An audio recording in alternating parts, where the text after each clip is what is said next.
ഇന്ന് നോമ്പ് 26. ഞങ്ങളുടെ നാടുകളിൽ വീടുകളിൽ നിന്ന് ഭക്ഷണ സാധനങ്ങൾ ഉണ്ടാക്കി പള്ളികളിലേക്ക് നൽകും.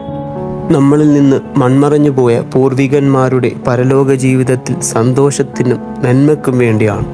വല്യമ്മയുടെ ഓർമ്മകൾ മങ്ങിത്തുടങ്ങിയെങ്കിലും ഉപ്പാപ്പാൻ്റെ കുടുംബക്കാർ കിടക്കുന്ന പള്ളിയാണ് ഉഹുദ് പള്ളി. വല്യമ്മാൻ്റെ ബാക്കിക്കാർ കിടക്കുന്ന പള്ളിയാണ് പുതിയ പള്ളി. ഇതൊക്കെ പറഞ്ഞു തന്ന് അങ്ങോട്ട് പോകാൻ വേണ്ടി പറയും. എന്തെന്നില്ലാത്ത ഒരു ശാന്തിയും സമാധാനവും ഇന്ന് ആളുകൾ അനുഭവിച്ചിട്ടുണ്ടാവും.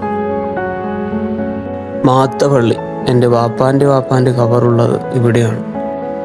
അതേപോലെ ഈ ബദർ പള്ളിയിലും വാപ്പാൻ്റെ കുടുംബക്കാരുണ്ട്. വാപ്പ ഉള്ളപ്പോൾ ഞങ്ങൾ 3 പേരെ ഈ സ്ഥലങ്ങളിൽ കൂട്ടിക്കൊണ്ടു പോകും.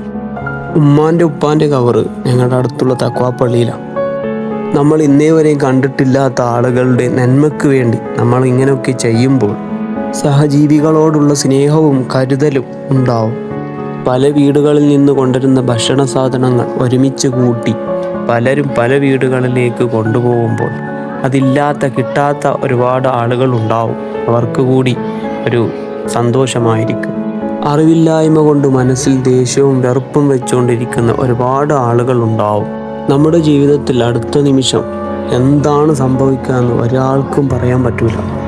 ജീവിച്ചിരിക്കുമ്പോൾ മറ്റുള്ളവർക്ക് നന്മ ചെയ്ത് സന്തോഷത്തോടു കൂടി ജീവിക്കാൻ കഴിയട്ടെ. ഇതൊന്നും നബീൻ്റെ സഹാബത്തിൻ്റെയും കാലത്തുണ്ടായിട്ടില്ല എന്നൊക്കെ പറയുന്ന ആളുകളുണ്ടാവും.